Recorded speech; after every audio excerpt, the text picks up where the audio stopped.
kan barritti fara deemoon dhabamu jedhani. Inuma jirtanii isin nageenyi araarri waaqayyoo isiniif haa ta'u faamilii kiyya jaallatamuudhaaf kabajamoo akkam jirtanii hundi keessan jechaadha. Anis nagaan jira qaxaleen keessan yookiin moodeelistiin keessan isheen isin jaallattan jechaadha. Akkamitti isin qimamoota keessattuu qimamoota gara gola madaamii fayyaa jirtu akkam qorri kun sinitti maal sinitti fakkaachaa jira. Akkam jirtu har'a immoo gorsa tokko sinii kenna jechaadha. Video kaleessa hojjedhe keessatti koomentii nama tokko bichaan na kolfisiise xiqqoof jejjanaan jettani. Ani ofiin jechuudha gaa uumama kiyya irratti of jechuun qabu garuu immoo isin bohaarsuudhaaf isin gammachiisuudhaaf isin bashannansiisuudhaaf wantoota tokko jechuu danda'a. Malee of jechuu of boonuun qabu mallattoo boonuun kufaatii yookiin gadi bu'iinsa namoota biratti tuffatamuu waan akkasii kan fidu boonudha jechaadha. Ani maamaloota boonullee hin qabu nama kamunan kabajaa nan jaaladha jechaadha. Just modelistii keessan qaxalee keessan gaafa jedhu yoo ani ofiin jeji yoo ani ofiin jajjabeessin eenyuun na jajjabeessa yoo isin yaadan jabaadhu izoo si cinaa jirra si duuba jirra. Ati cimtuu dubartiiti jabaadhu jettanii irree yoo naa taatanii akkanatti na dhaabdan. Anis nan kuta itti fufa jechaadha waan adda addaa qabadhee kara keessan dhufuu danda'a jechaadha. Har'a garuu just video har'aa kana keessatti maal akkasii fidee dhufe beektanii garuu dhaamsa waa'ee filtariitii fi waa'ee suuraa orijinaalaa ijoollee karaa onlaayinii wal janajjananii mudannoo ijoollee takka mudate irraa isinii haasa'a jechaadha. Namoonni waa'ee birriitii fi baay'ee gwaaggaata qabdan natti fakkaata waa'ee viidiyoo birrii hojjedhe jennan baay'ee laaltanii isinti toleera natti fakkaata odeeffannoo dabalataa akkuma argadheen isiniin qaqqabsiisa jechaadha. Ammaaf odeeffannoo haaraa namaddi hin geenye waan gabaan ittiin jirtus akkasumas immoo waan sirraa'ee waa'ee ATM waa'ee hawaalaan baankii yoo sirraa'ee jedhe viidiyoo isin hojjedha rakkoon hin jiru. Har'a waa tokko sinitti himu dhufe waan hin asinitti himu sun maal sinitti fakkaata ijoollee lamatu ture jechaadha onlaayinii wal jaalatanii abbootiin na jedhee yubboo kolfee gisee tokko illee baru waa baay'ee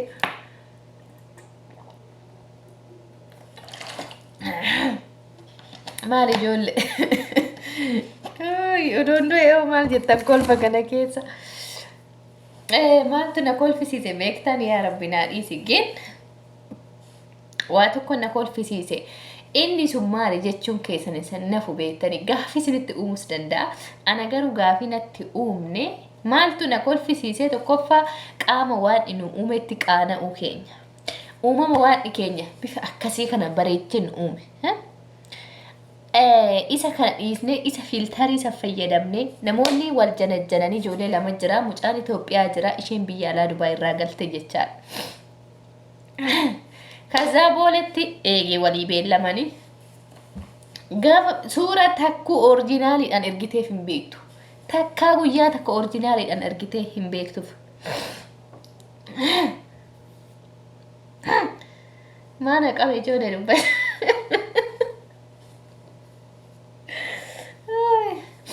Enna micayoon suura filtarii fayyadamti TikTokii kanatti suura viidiyoon ishiin poostii gootu viidiyoo TikTokiiti suura gaaf kaatee ergituuf snapidhaan kaatee ergitee fi biyuutii kameeraadhaan ergitiif malee kameeraa orijinaalaan tasumaa mucaadha suura ergitee hin beektu jechaadha. Sababa kana mucaadha walii galanii mucaan maatii ergatee jechaadha. Uduwaa takkaayyuu waliin argatiin lafatti wal hin argin mucaan gara maatii ergatee gaafa boole gasii gadi galtu booledhaayyuu isatu simate jechaadha. Gaafa booledhaa fuudhee jedhu mucaan si'ii miti jedhee wal lolanii booletti gatee biraa deemee ganaa maatitti dawwalattee boolee keessa teessee maatiin dhaqee ishii fuudhe. Gatee deeme jechaadha si'ii miti nama biraatiin natti dhufe malee suura ishiitti qabee wal maddii qabee tusi'ii miti tusi'ii miti anaa miti tusi'ii ana tusi'ii miti ana lakki tusi'ii miti ana.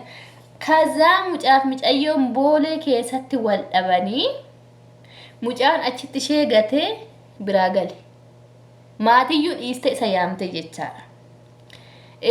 Shamarran keenya waan isinitti mukeessa tokko kam dhiira gaafa janajjantan dhiira zimbiloo janajjantanii fi kan bultiidhaaf janajjantan. tokko miti jechaadha. Dhiirri tokko gaafa si janjanu amala lamaa si janan jira. Tokko tidaariidhaa fi tokko immoo haakii yookiin leebinnatiidhaaf si zarafuuf waa sirraa buufatuuf si janan jira. Keessattuu ijoollee biyya namaa jirtu kana jechaadha. Sababa kanaaf jecha asitti waan rakkate kolfee tantinna jedhe dhugaa. Sababa kanaaf jecha micayyoo boolee gatee biraa deemee laal osoo maatii achi keessa Finfinneedha maatii fira qabdii nama sanitti dawwaltee namni dhaqee achi ishii fuudhe laal.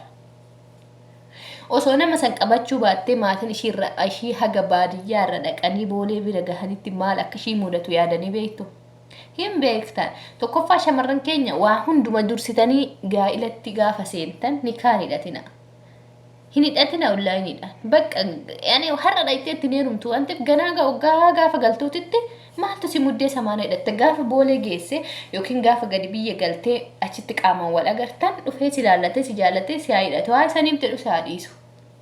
Karzaa micayyoo boolee gatee biraa deemee namni ishii Finfinnee jiru dhaqee ishii fuudhe.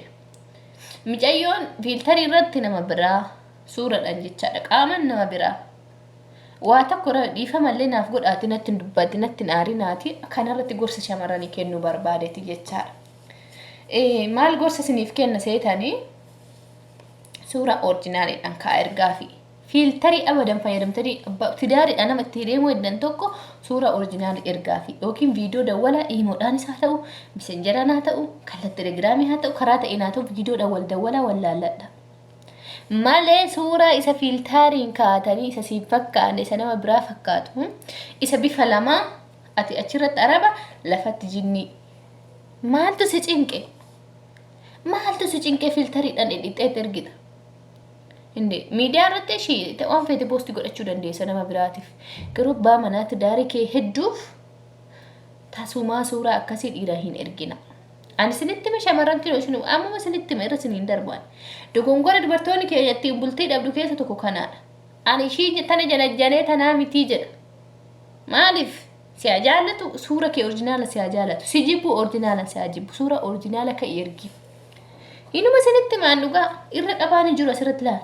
Si jaallatus si dhiisus orjinaala. Taatuuf si fuudhu ta'uu hibaatu si dhiisu. Kanaafuu gaafa qaama wal argitan wal jibbitanii wal dhabuu caala har'a gaafa orjinaala wal argitan si jaallatee itti seenimi innuu sin jibbu gaafsa si beeketu itti seeni jechaadha. Garuu nama biraa taate janajjantee qaama biraati si baree lafatti gaafa si argu immoo si gatee gaafa bade eenyutu itti gaafatamame gaafsan si immoo isa si maaliif isa obdeenkaa nama biraati taate mucaan haga qaba asirratti. Kazaa micayyoo inni si jedha ishii dhana jettii tirarraati. Wal lolanii boolete kaballaan ofirra rukkutee mucaayyuu foodisii rukkutee gad darbee ati maal hatuuf dhufteedheen mucayyuu achi qabanii maatiin dhufee aga fuudhuuf rakkoo meeqa keessa akka seente dubbatame jechaadha. Mucaan ergasii bahee nutti hime. Mucaan karaa tiktookii viidiyoo hojjetee ture suura ishii illee maxxansee kan ittiin janajjante illee maxxansee. Ani suura ishii asitti fidu geen dubartoota akka waliigalaatti dubartoota hunda gorsa isinii ta'a jedhee waan hin yaadeef viidiyoo kan hojjedhe jechaadha. Dhiira kamuun gaafa janajjantu suura kee orjinaalan janajjare. Deebi'ee immoo gadi Itoophiyaa gaafa galte hanga qilleensa biyyaa bartuutti hin gurraachuuftallee ni jijjiirama nafti ga'ee odumaan orjinaalumaayyuu taate. Hin jijjiiramte akka dura jirtu hin teessu jechaadha qilleensa biyyaatti waliin barattutti. Wanni marri haaraa wasitti ta'a waan irraa turtee itti galaa jirtuuf. Sababa kanaaf isin dubartoota illee ta'e dhiirri atis kan dhiiraa jechaadha. Mucayyoon sun akkam bareeduuf maali bareedumti akkana maali buskuutiin akkana jedhachirra tiktook irratti isa fiiltariidha dumbol jettu laale isa ispoonjii as keessa godhattee fudduu akkana mudduu baase akkana godhattu laale isa harmaasitti ispoonjii godhattee akka harmi ishee akka durbaa dhaabatu laale hin goyyoomin atis kan obboleessa keenya hin ispoonjiidha yeroon amma shamarri dabbaa qabdu hin jirtu shamarri harma guddaa qabdu hin jirtu. Ka uumamaan qabu hin qabaa kan hin qabne tuullu xomeentuuwwan ispoonjii as keessa godhattee deemti. Akkasitti ol dhaabdee harma akka nama dudubummaa qabu akkana ol dhaabdee dhiira goyyoomsiti jechaadha. Ka dhiiraatillee hin dogongorin suuratti hin amanin lafa dawwaliif karaa jala karaa miisenjara dawwaliif miisenjara filtarii qabaachuu danda'a telegiraamii filtara qabaachuu danda'a iimoodhaan dawwaliif iimoon orjinaala jecha iimoon filtarii hin qabu abadan. Iimoon gurraatti illee hoo taate gurraatti musan sitti mul'isa. diimtullee ishiin taate diimtu masasitti mul'isa waan ishiin qabdu xabaasa illee qabaate xabaasa masasitti mul'isa malee waan haaraa ittiin uumu himuun kanaaf himuun dawwaliif jechaadha. Malee isnaabin dawwalaan isnaabin araba fakkeessa si mul'isa messengerri araba fakkeessa si mul'isa antalee su viidiyoon tiktookii ishiin hojjettuun araba sitti mul'isa enna kanaaf yeroo ammaa kana bultiin namoota baay'ee salphaatti diigamaa jira. Jaalalli namoota baay'ee salphaatti wal dhabaa jiran. Jaalattee abdattee bultii jaaladhattee gaafa galtu booletti waan akkasii gaafsi mudatu mi'a gam akka aamileen kee cabu tokkoffaa maatillee ergee maatinillee maaliif intalli warra akkasii maaliif jibbamtee maaliif wal dhabanii maaliif fuudha dhiisee maqaa maatii dubartiin mun turu warri haadha intalaa hin arrabsama abbaan intalaa hin arrabsama xiqqeeffama kabaja hin qabu jechaadha. Sababa kanaaf dursinee of eeggannoo gochuu qabna dubartoonni. Eenyu jaalachuu akka qabnu lammaffaa immoo ilma biyya keetti jaaladhu. Abadan bakkee irra jarajjanina isa wallaggaa isa jimmaan jedhi isa naannoo keetti kan wallaggaa kan wallaggaa jaaladhu kan jimmaas kanuma jimmaa jaaladhu. Jaalalli fageenya rakkoo hin qabu rakkoo hin qabu giin bakki itti rakkoo qabu orijinaala kasi beeku maatii kee kasi beeku bakka sii qaba walis hin dhabdu. Uumama xiqqeenya keetirra waa si beeku kan immoo guyyaa keessa si bare kuni maatii kee sin kabaju sis hin kabaju eenyummaa keetiifis boota hin qabaatu dhimma siif hin qabu. Kanaafuu wal dhabnee booddee guyyaa keessa walitti buunee wal miidhuu caalaa isaa wal miidhuu caalaa itti yaaduu qabna. Yaanni waa gochuu qabna waan goonu hundumaa. Waan raawwan hundumaa itti yaanni raawwachuu qabna. Maaliif waan hin taane hojjenne ofii of miina. Maaliif boota hin taane ofii of dhaabna. Warqiin boota isaa malee yoo dhaabbate gatii hin qabu. Nutis nama nu fakkaanne faana bakka hin taanetti argamne ofuma of xiqqeessine. Kanaafuu dhiirris dubarris fiiltariidha waliin janajjanina. Fiiltariitti dhamanina. Suuraan miidiyaa irra klik jedhu kun uffanni abbaa gadaa yoo bitannee viidiyoo ittiin hojjenne fiiltariidha maal akka fakkaatu bulee samaawii miidhagaa wayiiti. Lafatti hin daalachaa. Namnis akkasuma jechaadha. Inni uffatan online irratti mul'isan kun fiiltariidha naga laaliin bareedu yoo sibira dhufe bifa biraasitti ta'a. Ani kanan xalabanne jechuu dandeessa. Namnis akkasumatti wal malaalaa jirra. Kanaafuu nuti eenyuun haa ta'u eenyuyyuu nama jaalannu kamiifuyyuu jechaadha bootaa qabaannu hundumarrattuu orijinaalan jaaladha orijinaalan janajjana jaalalli mallaqaan hin bitamu jaalalli fiiltariidhaan miti kan bitamu jaalalli onnee qulqulluu barbaada wal amanamummaa orijinaala si haa jaallatu laal shifiniin asirraa qabduun gurraachuma asirraa qabduun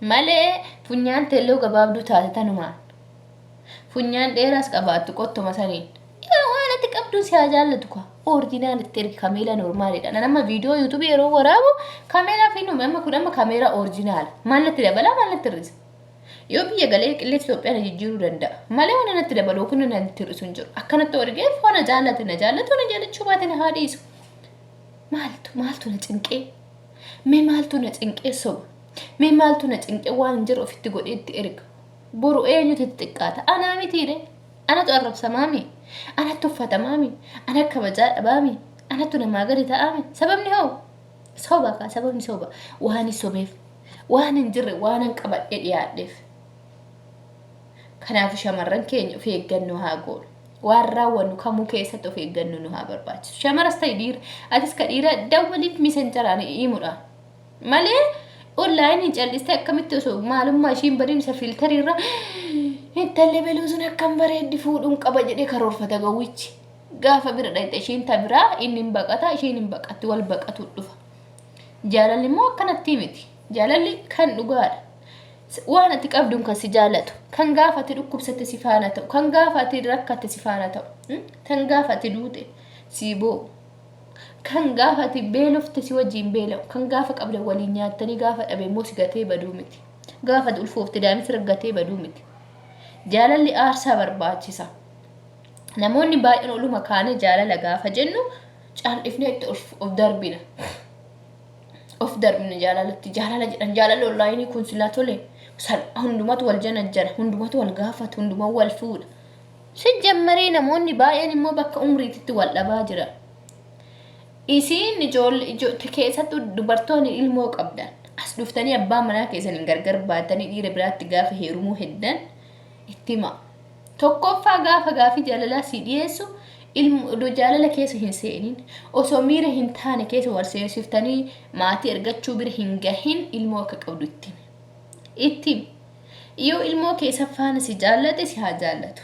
Aayila ilmoo keessa faana si barbaadu hoo jedhe si haa dhiisu. Amma ijoolleen baay'een ilmoodha jedhanii eega samaanaa wal hidhatanii eega maatii biraa wal gahanii gargar ba'ummoo deebi'anii. Tokkoffaa ilmoon kee dhiiran hin madaalamtu. Jaalala waan jedhuun jaalala addunyaatiin hin madaalamtu. Ilmoo kan heerumtuuf ilmoo barbaada. Maal godhu heerumta? Ilmoo erga qabaatte immoo ilmoo keessan eenyunuu qixxeessuu hin qabdu. Dhiirri kan ilmoo keetii sitti dhufe afaan funyaan isaa ba'u. Tokko amma sababa saniif jecha mucayyoon takka makareessa karaa tiktookii ni boossi. Waggaa lama wal janajjannee jetti. Waggaa lama wal janajjannee ilmoo qaba jennaan bilookii na godhee jette. Laalame. Ilmoo qaba jennaan bilookii na godhee jette. Tokkoffammaa waggaa lama miti waggaa takkamaa janajjanti. Ji'a takkamaa janajjatti waggaa takkaa miti oduu waan hunda itti nime. Oduu waliin qoratiin maa wal janajjane. Janajjanaan qorannoo hin qabnellee faayidaa akka hin qabne baraa laala asirratti. Itti yaada deemu qabdan biloonii kana DNA dhaan marammarsiisa. Bu'aan filtarii fi bu'aan miidhaan isaa kana. Jaalalli sobaallee kana. Tokkoffaa tokko immoo kan birri sirraa barbaadu ni jira. Ilmoo osoo hin qaba jettee rakkoo hin qabu ilmoon kee ilmoo kiyya siin jedha. Kana sirraa barbaadu. Kan immoo isa isaa barbaadu kan immoo jaalalaaf si barbaadus ta'e tokko ilmoo hojii sin barbaadu. Haa dhiisu. Kasi barbaada ilmoo kee faana si hafuudhoo yoo heerumullee feete. Yoo heerumus jettee ilmoo kee guddifadhu galmaan ga'e. Argite dhiirsa abbaa manaa kee dura ilmoo kee wajjin si gate. Maal akka ta'u dhiira biraatti bakka cinqamta. Kanaafuu shamarran keenya of eeggadha. Of eeggadhaan gorsi kiyya kana. Odoo jaalalatti hin seeninii osoo miira hin taane keessa seentanii wal dhiphisuu bira hin naqin gaafii wal qorannoo taasisaa. Ilmoos akka qabdu ittiin yoo si jaalate wajjin. Janajjana waggaa lamaa guutuu wal janajjananii har'a ilmoon qaba jechuun maal jechuudha? Abbaa dhufee gaafii jaalala haayi jedhee haayi jetteeni waliin haasoftanii gaafii jaalala si jaaladheefani. Jaalala kun fudhattaa jedhee gaafa si dhiyeessu sana jaalala kee naaf fudha ishii. Ani ilmoon qaba. Abbaa manaa koo duraatiin gargar baanee jirraati. Ilmoo koo faana na jaallattamu na hin jaallattu jedhi. Kana jetteen akkuun qabu nan jaalladhe yoo siin jedhe okay marahabatti seena. Aayilatti ani dubartii ilmoo qabdu dhiqala abbaa tokkoon guddisuu hin barbaadu siin jedhe immoo giiftii kiyya ilmoon kee eenyuun madaalamtu. Of keessaa baasu qabna malee jaalala isaa itti seenuu qabdu. Waggaa lama callisee namni akkuma nama singilii wayii takka mo'aa takka hin qabne baagiraawundii of duuba kaatee dhiira maal godhu janajjanii haasofsiisaa. Ijoollee baay'ee waan akkasii argaa jirra. Kan kaleessa boottu sana nan taazabee TikTok irratti bilookii na godhe waggaa lama janajjanii ilmoo qaba jennaan jettee gadhiifatti sanuun qaaneffattu. Maal jechuudha isin? Waa yaada yaa ijoollee keenya. Waan hin taane keessa bu'inaa. Inni amma suuraa kiyyamee asirra sinii godha. Inni kun filtariidha. Inni kun immoo orijinaaliidha. Mee garaagarummaa suuraa kana argitanii? Inni akkasiniin jedha waan na dhaggeeffataniif galatooma viidiyoo biraatiin walitti deebinaa gorsa barbaadan gaafii barbaadan kamiyyuu balbala inboxii jala nu kaa'a. Waan gaafachuu barbaadan kamuu nu deebisuudhaaf qophii jirra. Dogoggora keenya qabaanne immoo dhiifama. Bakka balleessa keenya dhiifama bakka dogoggora keenya sirreeffama yaada keessan kana sirreessi kana nu astakaakali gaafii nu deebisittanillee kamuu komantii jalatti naa barreessa sinii deebisa jechaadha waan na gaafattan.